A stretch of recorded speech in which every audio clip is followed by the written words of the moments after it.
The O'Reilly Factor, the #1 cable news show for 16 years and counting. Thanks for staying with us. And Bill O'Reilly in a personal story segment tonight. Former U.S. Attorney General Michael Mukasey, who served in that office for 2 years under President Bush the Younger, not happy with the way the Justice Department is handling the Hillary Clinton email case. He joins us now here in New York City. If you were Attorney General at this moment, what would you have done? Not at this moment, but say for the last year and a half. What would you have done to investigate the email situation? I like to think that I wouldn't have been in the pickle that the current Attorney General is in. I like to think that there would have been a real investigation, which is to say you interview her early, you get her on the record early, you use a grand jury to gather evidence when people are not willing to turn it over. So when Cheryl Mills and Heather Samuelson have computers that you want to look at, you don't confine yourself to please. The grand jury issues a subpoena. And they cough it up. Why, in your experience, would Loretta Lynch not call for a grand jury? It wasn't Comey's purview to do that. It was Comey's boss, the Attorney General. She could have said, we need a grand jury in this case to look at what the FBI has come up with, correct? Sure. And you wouldn't need the Attorney General to say, we need a grand jury in this case. Agents working the case, the FBI director, the people within the department working the case would have been able to resort to a grand jury without. But they'd have to get her permission because she's their boss, right?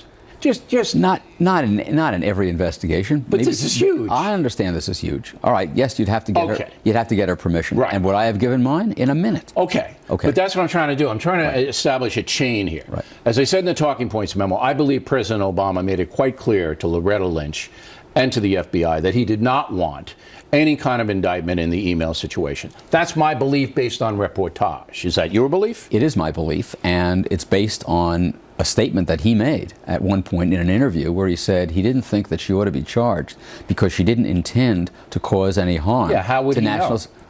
Forget how he would know. That's not an element of any crime that she could have been charged with. And he shouldn't be even commenting on an ongoing investigation. Is that correct? Correct. Ethically? Correct. So we both agree here, and we could be wrong, but probably not, that President Obama sent out signals, all right, not in writing, but signals to Loretta Lynch and to Comey, hey, don't do this. That's politics interfering with the U.S. Justice, is it not?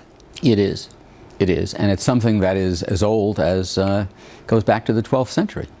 Goes back to Henry II saying, who will rid me of this turbulent priest? Right. And when he was talking Thomas about Becket, right. Thomas Becket gets stabbed in the cathedral. Even closer, Richard Nixon fired, all right, Attorney General and Assistant Attorney General for doing things in the Watergate investigation that he didn't want done. Well, he directed them to fire the special prosecutor. Right. They refused. Well, he in effect fired them. Yeah, and you can't continue unless you do this. They resigned. Right. They resigned. So that would have been the honorable thing to do. What you're saying, Judge, is that the justice system and the Justice Department is corrupt right now. No, I don't. The Justice Department has thousands upon thousands of employees. Those people go to work. The leadership. Well, yeah, the leadership is compromised in substantial ways in this case. But there are people who go to work every day at that department and don't want to listen to that. We're not indicting the investigators because I understand there's a split within the FBI about this. Now, Comey himself, as I said, had to do this because he told Congress if anything else comes up, I'm gonna let you know, right? Yeah, but he painted himself into that corner. Of course he did, because he was following orders from the president and the attorney general. Find a way not to indict, right? If that was the reason, I don't know, but he certainly appears that he was following the principle of the king's wish.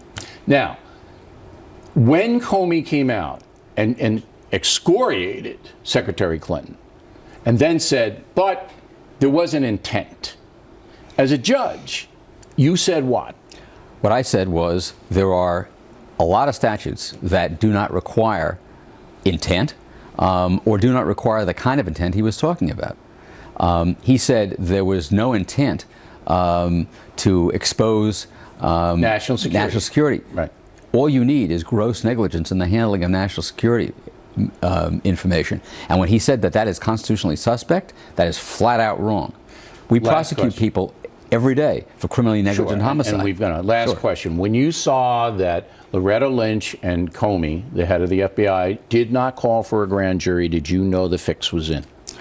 I forget the point at which it was clear that there wasn't going to be a prosecution, but when they stopped short of using a grand jury at any point, it was clear to me that nothing was going to happen. Okay.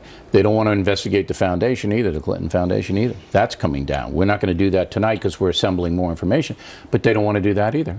They don't want to even look at it. So this is a mess. This is an embarrassment for the U.S. Justice Department, correct?